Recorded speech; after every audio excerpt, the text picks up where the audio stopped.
Bienvenidos al canal educativo de la Escuela Militar de Medicina de México. En esta ocasión, vamos a sumergirnos en un tema francamente desafiante y, sobre todo, muy prevalente en la práctica clínica, el amplio espectro de la neuropatía diabética. Ok, esta es nuestra hoja de ruta. Vamos a explorar el espectro completo de la neuropatía diabética.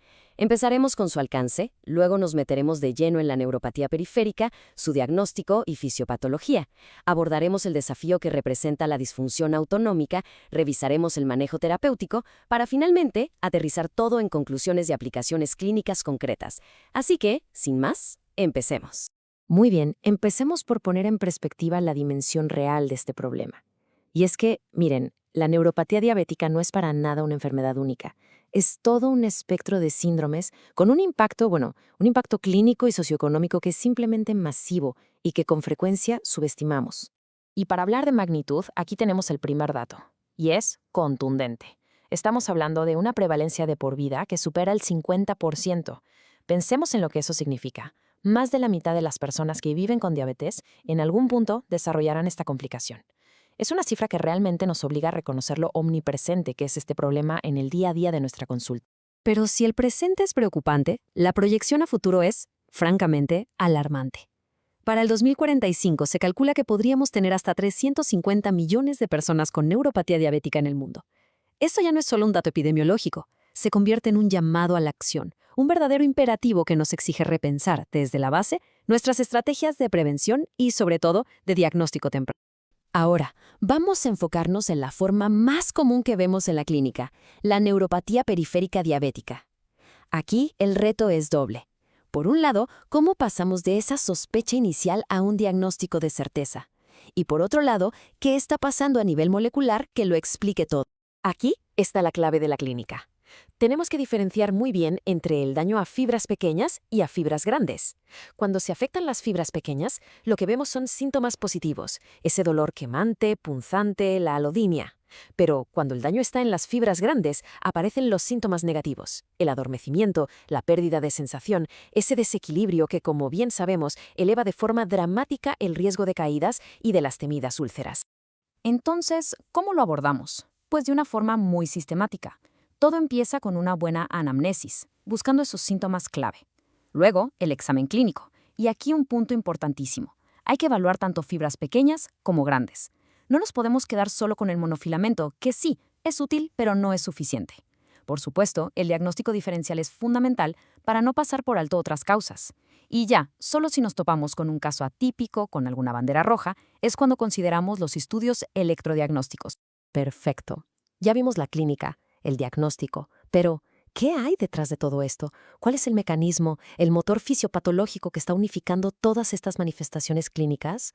La respuesta, y aquí está el meollo del asunto, es la inflamación crónica de bajo grado. Piensen en ello como un fuego lento pero constante a nivel molecular. Todo se dispara por los estímulos metabólicos que ya conocemos, hiperglucemia, dislipidemia. Estos activan vías de señalización clave, como las de PKC y MAT, pero sobre todo el eje IK-beta/NF-kappa-beta. Una vez que esto se enciende, se libera una verdadera cascada proinflamatoria, una tormenta de citoquinas que, poco a poco, va dañando la neurona hasta causar esa degeneración que vemos reflejada en los síntomas del paciente.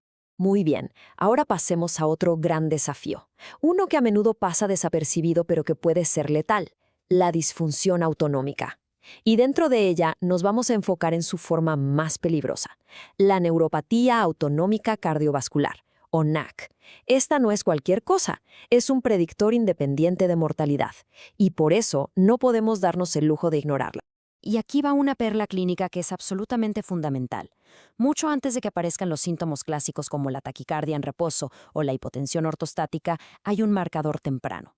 Ese marcador es la variabilidad de la frecuencia cardíaca reducida. Este es el primer signo, la primera señal de alerta de la NAC. Medirla a tiempo, de verdad que puede cambiar el pronóstico. Esta tabla nos pone los pies en la tierra porque resume muy bien las barreras a las que nos enfrentamos. Si se fijan, hay un tema que se repite y que es frustrante: la falta de terapias que modifiquen la enfermedad. Estamos en gran medida limitados a tratar los síntomas. Y si vemos el caso específico de la NAC, el problema es doble. Por un lado, es silenciosa al principio, y por otro, no tenemos herramientas de diagnóstico sencillas y rápidas. Es la tormenta perfecta para que se nos escape y progrese. Ok, con este panorama tan complejo, la pregunta es, ¿qué podemos hacer? ¿Con qué herramientas contamos? Vamos a revisar las estrategias de manejo, tanto para la prevención como para el tratamiento. Para el dolor neuropático, el arsenal de primera línea se basa en 3 grandes grupos. La elección, por supuesto, tiene que ser un traje a la medida para cada paciente. Con los gabapentinoides, la clave es una titulación lenta para mejorar la tolerancia. Los IRSN son una excelente opción si además hay una comorbilidad depresiva.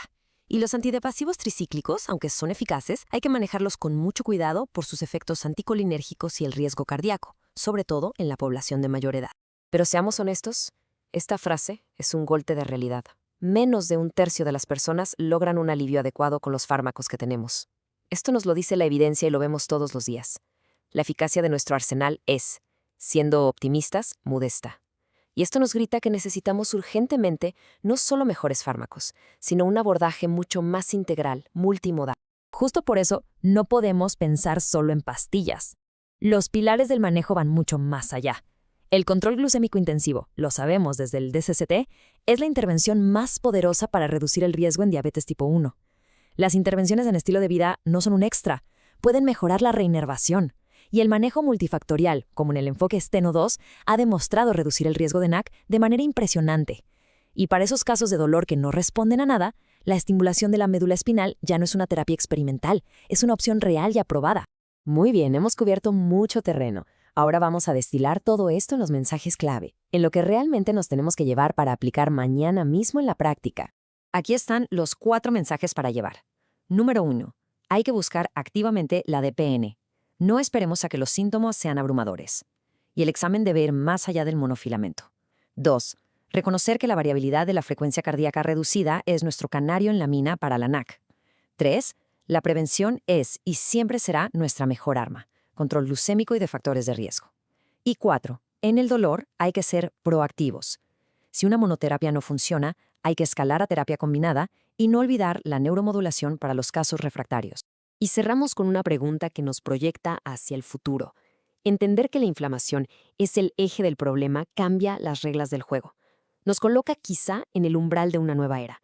La gran pregunta ya no es si vamos a tener terapias que modifiquen la enfermedad, sino cuándo llegarán y si seremos capaces de apuntar con precisión a estas vías inflamatorias para por fin detener el avance de la neuropatía diabética. Todo lo que hemos discutido se fundamenta, por supuesto, en la evidencia. Aquí pueden ver las referencias clave de este análisis para quien desee profundizar en el tema. Este video fue producido por el general de brigada médico cirujano Humberto Carrasco Vargas. Muchas gracias por su atención.